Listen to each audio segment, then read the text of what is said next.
तकबीर नारे रिसालत नारे हैदरी हुसैनियत यजीदियत बावाज़े बुलंदतर सलवात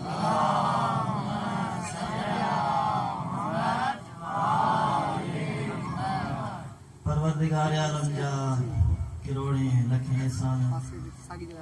तव्हांजा मुबारक चेहरा ॾिसण नसीब थिया मालिक साईं खां दुआ है त जिते जिते मौला जा मुहिब रहनि था उहे शादो आबाद रहनि ऐं ही जश्न जेके आहिनि से किरोड़े लखे असांजे विच में थींदा रहनि हाणे तव्हांखे आऊं हिकु मुनाजात मौला इस्लाम जी ज़ियारत जे हिसाब सां जेके ज़ियारतूं करिया आहिनि मालिक साईं उन्हनि जो क़बूल मक़बूल फरमाए जेके न विया आहिनि परवरदिगार आलम खां दुआ आहे त उहे बि जल्दी ज़ियारतूं कनि या अली सुन ही असांजो सदाऊं तुंहिंजो रोज़ो ॾिसण था चाहियूं अचण था चाहियूं रोज़ो ॾिसण था चाहियूं असां नजफ़ अचण था चाहियूं या अली सुन ही असांजो सदाऊं तुंहिंजो रोज़ो ॾिसण था चाहियूं सुभान अल्लाह नारा हैदरी या अली सुन ही असांजो सदाऊं तुंहिंजो रोज़ो ॾिसण था चाहियूं असां नजफ़ अचण था चाहियूं हसन हुसैन जे सदके में हसन हुसैन जे सदके में कर मंज़ूर दुआऊं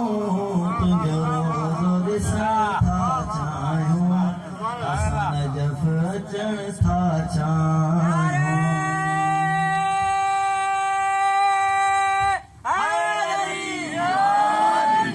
तुंहिंजी चौखट ते मौला जंहिं आसिर झुकायो कसम ख़ुदा जो उन पंहिंजी क़िस्मत खे आ चमकायो मौला तुंहिंजे ज़वारनि में मौला तुंहिंजे ज़वारनि में नालो असां बि लिखायो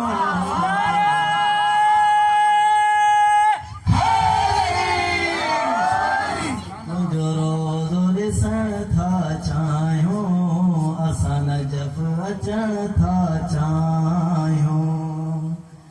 साहत को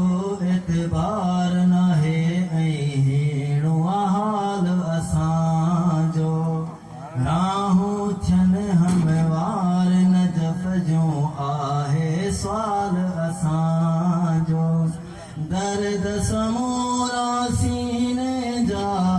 दर्द समूरा सीने जा मौला अव्हांखे ॿुधायूं तुंहिंजो रोज़ो ॾिसण था चाहियूं असां नजफ़ अचण था चाहियूं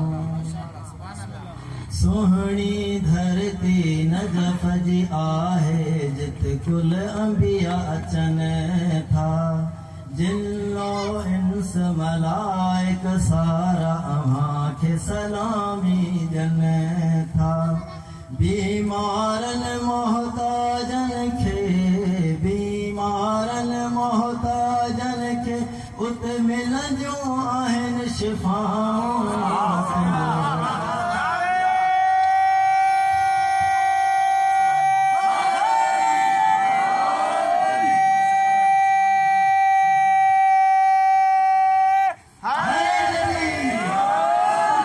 तुंहिंजो रोज़ो ॾिसण था चाहियूं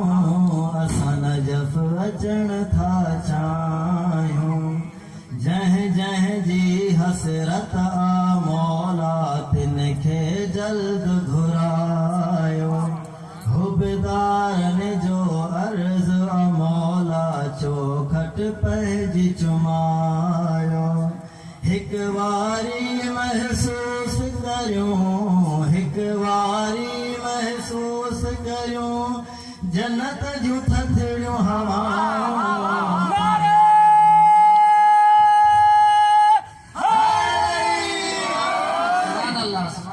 तुंहिंजो रोज़ो ॾिसण था चाहियूं असां जफ़ अचण था चाहियूं बाद बुलंदर सलवात